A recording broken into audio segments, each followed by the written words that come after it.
끝나지 않은 성령행전이라는 제목으로 하나님의 말씀 전하도록 하겠습니다.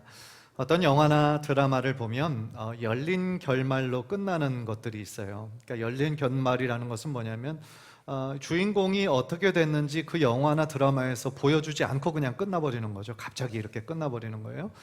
그럴 경우에는 분명히 그것을 쓴 작가의 의도가 있죠. 그래서 이것을 결말은 시청자들이 알아서 하는 거다, 이제 그렇게 생각을 하는 거예요. 그래서 이제 열린 결말이라고 얘기를 합니다. 그런데 분명한 것은 그렇게 만든 저자의 의도가 확실히 있다라는 거죠. 그래서 요즘은 인터넷으로 자신들의 의견을 많이 이렇게 개진하는 그런 시대니까 이 영화의 결론에 대해서 어떻게 생각하느냐, 내 생각은 이런 것 같다, 내 생각에는 이러한 상징들이 있는 것 같다, 막 서로의 의견을 많이 나눠서 끝난 이후에 더 막 활발해지는 그런 영화나 드라마들도 있죠. 여러분, 혹시 성경 속에서 열린 결말로 끝나는 책이 있을까요? 저는 요나가 그 중에 하나다라고 생각을 하는데요. 구약의 요나서를 보면 끝난 것처럼 끝나지 않아요. 이상하게 중간인데 끝나버리는 것 같아요.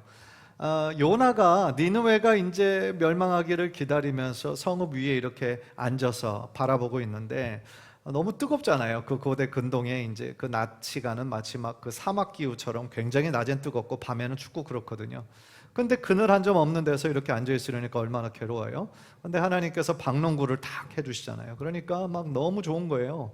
그런데 다음날 일어나 보니까 그렇게 좋았던 박농쿨이 없어져 버린 거예요. 이게 다 완전히 말라버려서 없어져 버려요.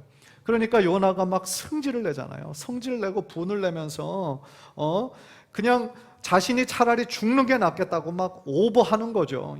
그러니까 하나님께서 이렇게 말씀하세요. 이제 요나서 4장 10절 11절인데 네가 수고하지도 않았고 네가 키운 것도 아니며 그저 하룻밤 사이에 자라났다가 하룻밤 사이에 죽어버린 이 식물을 네가 그처럼 아까워하는데 하물며 좌우를 가릴 줄 모르는 사람들이 12만 명도 더 되고 짐승들도 수없이 많은 이 큰 성읍 니느웨를 어찌 내가 아끼지 않겠느냐, 이러고 끝나요, 요나가. 이상하잖아요, 그죠? 그러니까 이렇게 끝나면 안 되는 것 같잖아요. 하나님께서 이렇게 말씀하셨으면 그 다음에 어떻게 되기를 우리가 기대합니까? 요나가 하나님의 마음을 깨닫고, 그렇구나, 나는 내가 키우지도 않았고 수고하지도 않았는데 이것이 그냥 없어졌다고 그렇게 불평하고 불만하고 내가 죽었으면 좋겠다고 막 그렇게까지 했었는데, 하나님의 눈으로 하나님의 마음으로 보니까 하나님의 백성들은 이스라엘 백성들뿐만 아니라 니느웨에 살고 있는 12만 명도 너무나 귀한 한 영혼인 거죠. 그러니까 요나가 그것을 깨닫고 다시 하나님의 복음을 전했다. 이렇게 끝나야 될 것 같은데 이러고 딱 끝나죠. 열린 결말이에요. 그런데 요나서뿐만 아니라요, 오늘 사도행전의 결론도 뭔가 우리들의 기대와는 좀 서운하게 끝이 나버려요. 바울이 그토록 꿈에 그리던 로마에 도착했어요. 그런데 로마에 어떤 신분으로 갔냐면 죄수의 신분으로 갔단 말이에요. 그러니까 우리가 거기서부터 약간 좀 핀트가 안 맞는 것 같기도 한데, 그런데 그 기간이, 구류의 기간이 끝나고 그토록 기다리고 소망하던 로마 황제 앞에 서서 복음을 막 담대하게 전하니까 로마 황제가 막 눈물을 펑펑 흘리면서 회개하고 내가 지금까지 잘못했다, 이런 게 좀 있었으면 좋겠는데 있어요, 없어요? 그런 내용이 없어요. 그러고 그냥 끝나는 거예요. 그러니까 과연 이후에 어떻게 됐다는 거냐, 바울은 어떻게 된 거냐 궁금한 거죠. 그런데 물론 이렇게 제가 말씀을 드려도 나는 하나도 안 궁금한데 이런 표정으로 계신 분이 계시나요? 어떻게 됐겠지, 그냥 알아서 했겠지 그런데 그렇게 하면 우리들의 신앙이 자라지가 않잖아요, 그죠? 궁금한 거는 궁금한 대로 실제로 왜 이랬을까? 그런 궁금증을 가지면 거기에 대한 해답이 주어질 때 그렇구나, 하나님의 뜻이 여기에 있는 거구나 아는 거죠. 그러니까 여러분들 성경을 읽을 때 하나님이 우리에게 주신 선물 있잖아요. 지성, 그죠? 이성. 그래서 하나님을 판단하라는 얘기가 아니라 성경을 읽을 때 우리가 정말 공부하는 것처럼, 마치 베레아 성도들이 그랬던 것처럼 하나님의 말씀이 왜 이렇게 됐을까 질문을 갖고, 또 거기에 우리가 계속하며 생각하면서 다른 성경 구절들도 찾아보고 하면 그 전에 깨닫지 못했던 그 가르침을 우리가 얻게 될 때, 이 성경은 단순히 정말 옛날 이야기가 아니라 지금도 역사하는 하나님의 능력이구나 발견하게 되잖아요. 그래서 오늘 본문에서 이 사도행전을 마무리하면서 이렇게 된 데는 아까 제일 처음에 영화 드라마도 이렇게 열린 결말로 끝나는 것이 있던 것처럼 그거는 저자의 의도가 있는 거라고 그랬잖아요. 사도행전이 이렇게 바울이 그 이후에 어떻게 됐는지 보여주지 않고 끝나는 거는 또한 성경의 저자가 누구세요, 여러분? 누구예요? 성경의 저자가? 성령님이잖아요. 그죠? 여러 50명이 넘는 성경의 저자들이 있었지만 성경의 저자들을 통해서 성령님께서 쓰신 거거든요. 예. 그래서 분명한 성령님의 의도가 있다라는 것이죠. 따라서 오늘 말씀을 우리가 함께 들으면서 하나님께서 왜 이 사도행전을 열린 결말로 끝나게 하셨을까? 우리가 그러한 질문을 갖고 또 하나님의 뜻에 귀 기울일 때 하나님이 주시는 새로운 깨달음과 또한 은혜가 여러분의 삶 가운데 있기를 주님의 이름으로 간절히 축복합니다. 오늘 이제 사도행전이 이제 오늘 끝나는데요. 오늘 본문에서 가장 두드러지는 거, 사실은 오늘 본문뿐만 아니라 사도행전 전체를 통하여서 어떤 삶이 나왔냐면요, 사도 바울은 자신의 꿈을 성취하기에 그렇게 애써오지 않았어요. 자신의 꿈이 아니라 하나님의 꿈을 성취하는 삶을 살기 위해서 노력한 거예요. 한번 따라해 봅시다. 하나님의 꿈을 성취하는 삶. 이것이 우리 크리스찬들에게 얼마나 중요한 것인지를 제가 좀 말씀드리려고 그러는 거예요. 여러분, 바울이 다메섹 도상에서, 물론 날 때 엄청난 특권을 가지고 태어난 사람이죠. 난 지 8일 만에 할례를 받고 바리새인 중에 바리새인이고 좋은 지파에서 태어나고 그 다음에 아주 당시 최고의 석학이었던 가말리엘의 문화에서 모든 교육을 받고, 어떻게 보면 그냥 유대교에 머물러 있었으면 출세길이 그냥 포장되어 있는 사람이었어요. 그런데 그 사람이 유대교의 열심이었기 때문에 당시의 기독교, 예수님을 믿는다고 하는 사람들은요, 기독교가 오늘날처럼 이렇게 많이 확장되고 큰 그런 기독 단체가 아니었죠.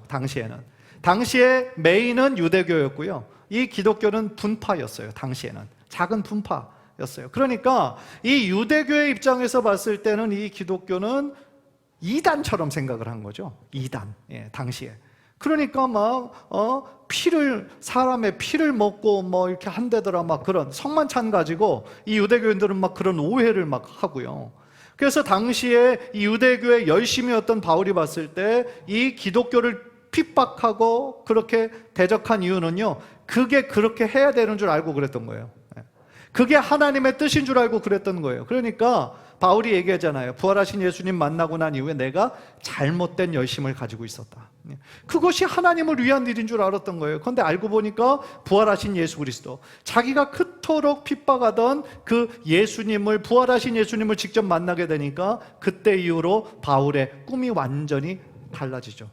그전에는 예수 믿는 사람들을 핍박하고 잡아 죽이는 것이 하나님 기뻐하는 줄 알고 그게 자신의 사명인 줄 알았는데, 부활하신 예수 그리스도를 직접 만나고 보니까 자기가 지금까지 진리라고 믿고 여겼던 것이 아니라 이 예수 그리스도의 십자가가 바로 나를 위한 것이고 온 민족을 위한 것임을 깨닫게 되니까 그때 이후로 생긴 새로운 꿈이 있잖아요. 그게 뭐예요? 예수의 복음을, 예수의 피 묻은 복음을, 부활의 복음을 아직 모르는 사람들에게 알리는 것, 그것이 바울에게 새로운 사명이 되었던 것이죠.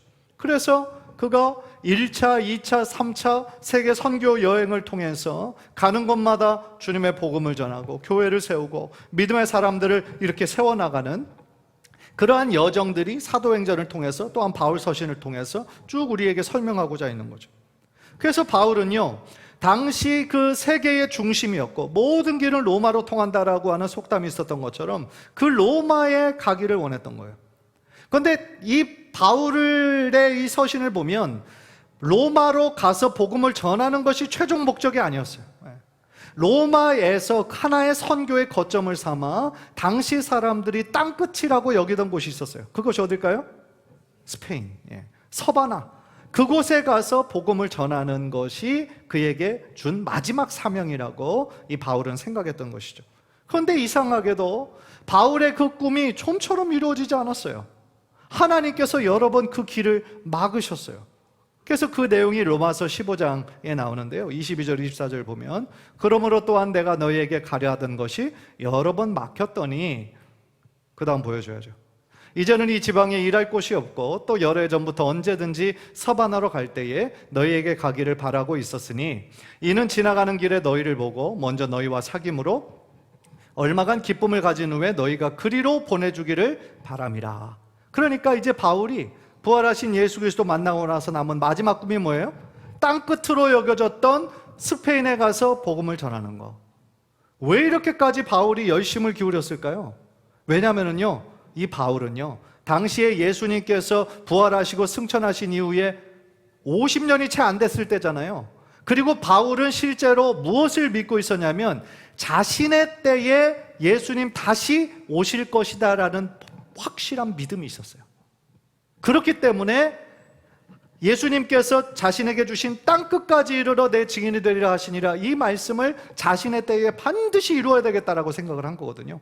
그러니까 당시에 땅끝이라 여겨지던 스페인 서바나까지 복음을 전하기 위해 이 로마가 중요한 거점이 되는 거예요. 그래서 로마에 가서 한 번도 만나보지 못한 성도들이지만 그 성도들에게 가서 자신에게 주신 성령의 여러 가지 은사들을 나누어 주기를 원하는 마음으로 로마에 가기를 원했던 것이죠. 그래서 바울이 로마로 가고자 했던 것은 단순히 그의 꿈이 아니었어요. 그를 만나 주신 하나님의 꿈을 이 바울은 자신의 비전으로 삼았던 것이죠. 자신의 사명으로 여겼다라는 거예요. 그런데 우리 이 부분을 생각해 보면서 이런 거를 한번 깨닫게 돼요. 그것은 뭐냐면 우리가 예수님을 믿으면서도 여전히 우리가 원하는 나의 꿈과 나를 구원해 주신 하나님의 꿈과 이게 다를 때가 많이 있다는 거죠. 무슨 얘기인지 아시겠어요? 우리가 원하는 꿈이 하나님의 그 꿈과 관련이 없을 때가 참 많이 있더라는 거예요. 왜 그러냐면 우리들의 꿈은 우리들의 눈에 보이는 거, 우리가 이 땅에 살면서 꼭 이루기를 원하는 그것에만 집중되어 있기 때문이죠. 그래서 조금 더 돈을 지금보다 많이 벌었으면 좋겠고, 지금보다는 조금 더 넓고 좋은 집에 살았으면 좋겠고, 우리 자녀들이 좋은 대학 갔으면 좋겠고, 또 내가 은퇴한 이후의 삶도 좀 여전히 건강하고 재정적으로 좀 여유 있는 그런 삶을 살았으면 좋겠다. 다 그렇게 생각하잖아요. 아니신 분 계세요? 거의 다 아마 그러실 거예요. 그런데 제가 방금 말씀드린 것이 나쁘다는 얘기가 아니에요. 그게 왜 나빠요? 당연히 좋고 우리가 그렇게 대비하며 살아야 되죠. 그런데 과연 그 꿈만이 전부라고 한다면 하나님을 믿지 않는 사람들과의 차이점은 무엇인가라는 거죠.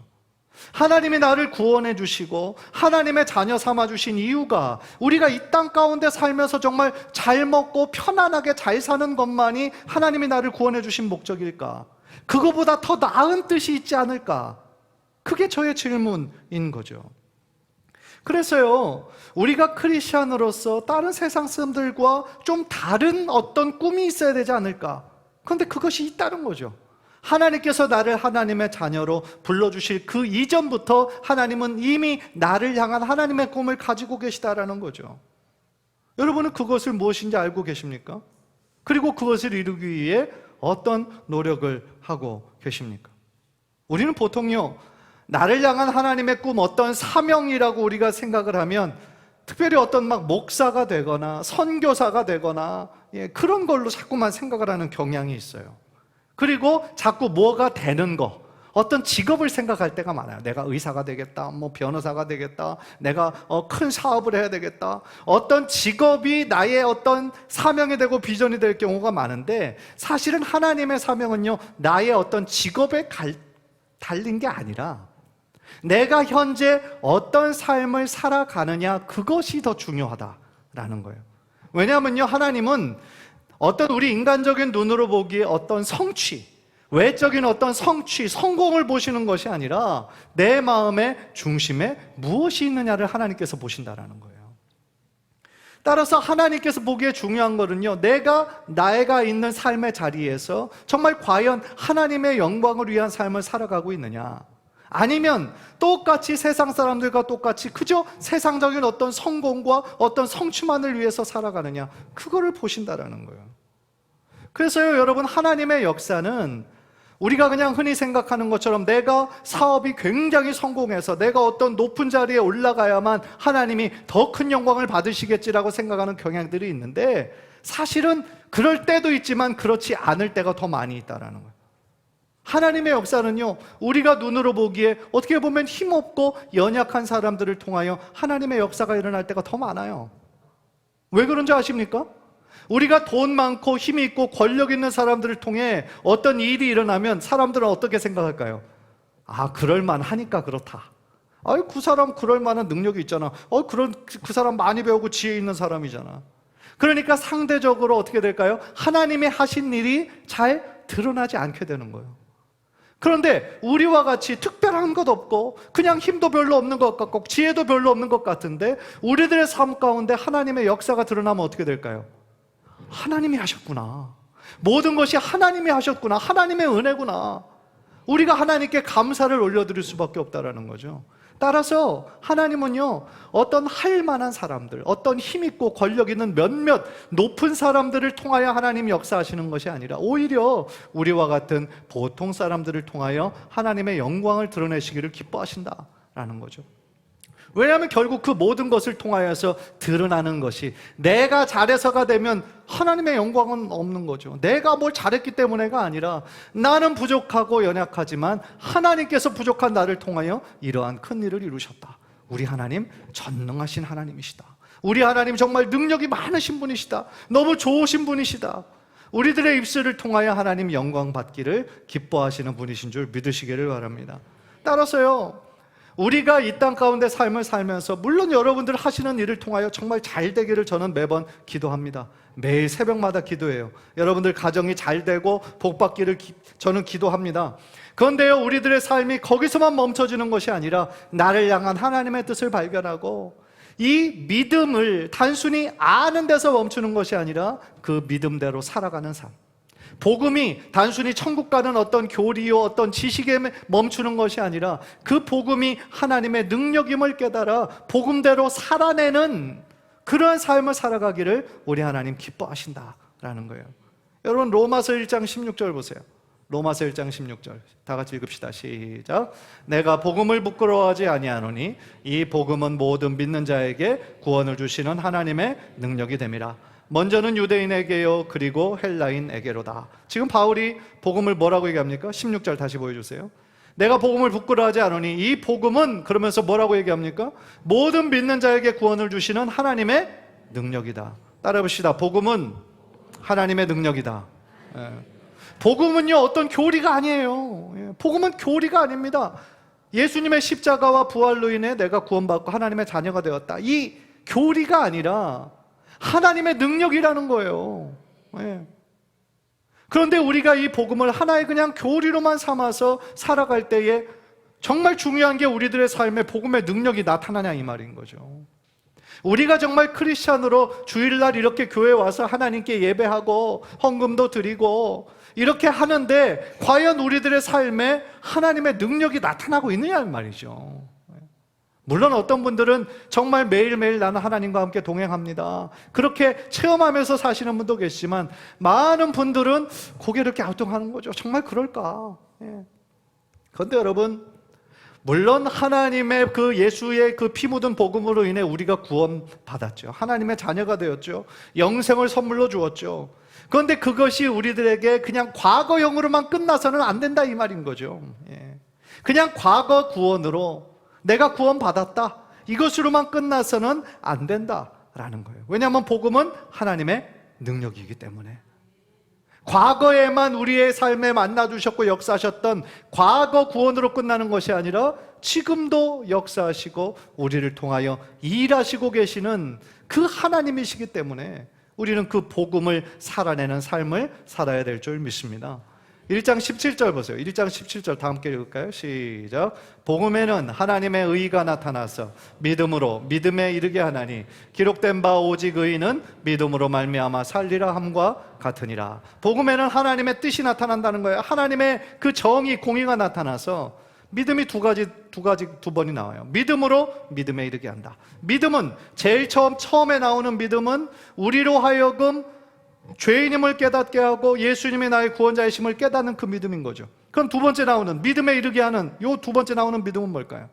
현재적으로 계속 우리로 하여금 믿음의 삶을 살게 하셔서 예수 그리스도를 닮아가게 하는 성화의 그 구원, 그 구원을 지금 우리들에게 말씀하고 계시는 거죠. 그러니까 그 우리들이 알고 믿었던 그 믿음이 이제는 어떤 믿음으로? 실천하고 순종하는 믿음으로 나아가기를 우리 하나님은 기뻐하신다라는 거예요. 따라서 오늘 본문에 나타나는 이 바울의 삶을 보면 이 바울의 부활하신 예수 그리스도를 만나고 나서 새롭게 생긴 꿈, 땅끝까지 가서 복음을 전하는 삶을 이루기 위해 얼마나 많이 노력했습니까? 그런데 이것이 단순한 바울의 꿈이 아니라 예수님께서 바울에게 주신 꿈이었다는 거죠.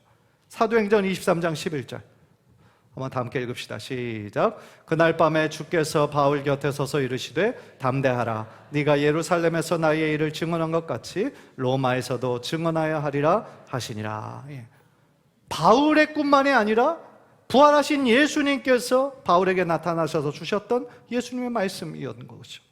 예루살렘에서도 나의 일을 증언한 것 같이 네가 로마에서도 증언하여 하리라. 로마 황제 앞에 서야 될 거다 얘기하시는 거죠. 사도행전 27장 24절에 바울아 두려워하지 말라. 네가 가이사 앞에 서야 하겠고. 그러니까 바울을 향한 예수님의 꿈이 바울의 뭐가 된 거예요? 비전이 되었고 바울의 사명이 되었죠. 누가 정말 이 바울이 로마 황제 앞에 서서 주님의 복음을 전할 것을 누가 상상이나 할 수 있었겠어요? 실제로 바울이 로마 황제 앞에 서서 복음을 전했다는 얘기는 사도행전에 나와 있지 않지만 저는 반드시 그렇게 했을 거라 저는 믿어요. 물론 그때에 제가 제일 처음 말씀드렸던 것처럼 그때 극적인 변화는 일어나지 않았지만 바울이 그 복음 때문에 순교한 지 230년이 지난 즈음에는 엄청난 일이 일어났죠. 황제가 예수님을 믿는 사람이 됐고요. 로마 황제가. 더 놀라운 거는 로마의 국교가 기독교로 변화되잖아요. 313년에 실제로 그 국교화가 됐잖아요. 그러니까 그토록 기독교를 핍박하고 미워하던 로마 대제국이 이제는 우리의 국교는 기독교다라고 선언을 하는 놀라운 복음의 역사가 나타나게 되었다라는 거죠. 이것이 놀라운 역사라는 거예요. 믿음의 한 사람이 하나님이 주신 꿈을 꾸고 그 꿈을 이루도록 그 꿈을 이루기 위하여 노력하고 기도하며 하나님 앞에 순종하였을 때 이런 엄청난 일이 마침내 이루어지게 되었다라는 거죠. 저는요, 여러분이 정말 바울처럼 세계 복음화라고는 거창할 꿈을 꾸라는 것이 아니에요. 지금 여러분들의 생업을 다 그냥 포기하고 뭐 선교사가 되거나 목사가 되라는 것을 말씀드리는 것이 아니에요. 그게 아니라 우리들에게 주신 그 삶의 자리에서 주님의 제자로 삶을 살아가는 거죠. 예. 오늘 만나게 되는 모든 사람들에게 친절한 말을 통하여 예수 향기 나는 삶을 살라는 것이죠. 우리들의 가정에서 정말 예수님을 잘 믿는 거룩한 남편, 아버지가 되고 기도하는 어머니가 되고 순종하는 자녀들이 되도록 우리가 충성을 다할 때 그것이 바로 우리들에게 주신 하나님의 꿈을 온전히 이루어드리는 삶의 한 모습이 될 거라 저는 믿습니다. 간절히 바라기는 지금까지는 그저 나와 나의 가족만을 위한 현세적인 꿈만을 꾸었다면 이제는 나를 만나주시고 나를 구원해 주신 하나님의 마음을, 그것이 뭘까 한번 생각하고 그 꿈을 이루어드리기 위해 성취하기 위해 노력하고 나아가는 우리 귀한 성도님들 되시기를 주님의 이름으로 간절히 축원합니다. 두 번째로 오늘 본문을 통하여서요, 끝나지 않는 성령 행전의 모습이 있는 것이죠. 제가 지금까지 사도행전을 강의하면서 여러 번 말씀드렸던 주제가 있어요. 이 사도행전을 보면 인간적인 눈으로만 보면 전반부는 베드로가 주인공인 것 같고요. 베드로 중심으로 이렇게 흘러가거든요. 그 다음에 중반부부터는 바울이라는 한 개인에게 집중이 돼서 이야기가 쭉 흘러가요. 그러니까 주인공, 이 사도행전의 주인공은 베드로와 바울이구나 그렇게 생각하기 쉬운데 사실은 이 사도행전의 실제적인 주인공은 누구다라고 제가 말씀드렸어요? 성령님이다 라고 말씀드렸죠. 왜냐하면 베드로를 통하여 바울을 통하여 하나님의 역사를 이루시는 분이 바로 성령님이시기 때문인 것이죠. 그래서 사도행전 1장 8절 우리 한번 다 함께 보십시다. 사도행전 1장 8절 시작. 오직 성령이 너희에게 임하시면 너희가 권능을 받고 예루살렘과 온 유대와 사마리아와 땅끝까지 이르러 내 증인이 되리라 하시니라. 그러니까 사도행전은요 결국 이 이야기인 거예요.